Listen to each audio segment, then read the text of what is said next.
2 अप्रैल से विक्रम संवत 2079 शुरू हो गया है। अभी अंग्रेजी साल 2022 चल रहा है और संवत है 2079, यानी विक्रम संवत की शुरुआत अंग्रेजी कैलेंडर से 57 साल पहले ही हो गई थी।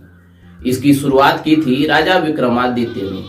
विक्रमादित्य का जन्म करीब 2200 साल पहले हुआ था। उनका राज्य भारत ही नहीं, आसपास के कई देशों तक फैला हुआ था। विक्रम संवत में कई ऐसी बातें हैं जो इसे अंग्रेजी कैलेंडर से ज्यादा बेहतर बनाती हैं। हिंदुओं के सभी तीज त्योहार, मुहूर्त, शुभ अशुभ योग, सूर्य चंद्र ग्रहण हिंदी पंचांग की गणना के आधार पर ही तय होते हैं। इंसान के जन्म से लेकर मृत्यु तक हर एक महत्वपूर्ण काम की शुरुआत हिंदी पंचांग से मुहूर्त देखकर ही की जाती है।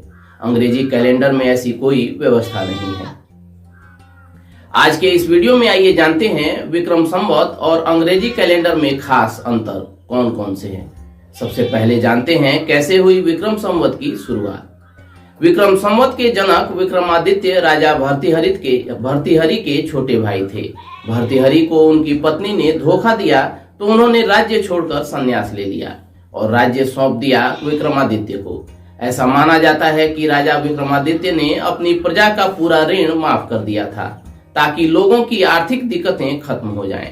उस समय जो राजा अपनी प्रजा का पूरा कर्ज माफ कर देता था उसके नाम से ही संवत प्रचलित हो जाता था।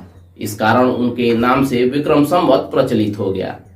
वैसे विक्रम संवत से पहले कौन सा पंचांग प्रचलित था? जब इस सवाल का जवाब खोजते हैं तो पता चलता है कि करीब 5000 साल पहले यानी द्वापर युग से भी पहले सप्तऋषियों के नाम से संवत चला करते थे।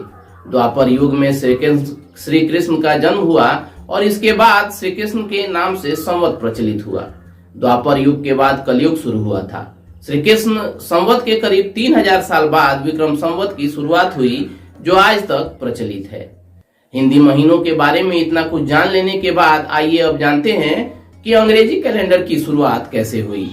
अंग्रेजी कैलेंडर को ग्रेगोरियन कैलेंडर कहा जाता है। इसकी शुरुआत रोम से मानी जाती है और इसका संबंध ईसा मसीह के जन्म से है।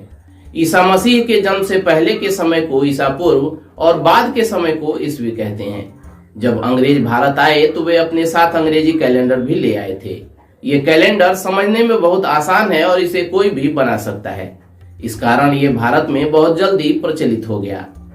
2022 साल पहले अंग्रेजी कैलेंडर की शुरुआत हुई थी। उस समय विक्रम संवत का 57वां साल चल रहा था। ग्रेगोरियन कैलेंडर में समय समय पर कई बदलाव हुए हैं।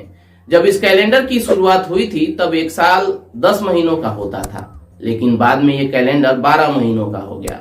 ऐसा माना जाता है साल 1582 तक आते आते ये अंग्रेजी कैलेंडर की लगभग सारी कमियां दूर कर ली गई थीं।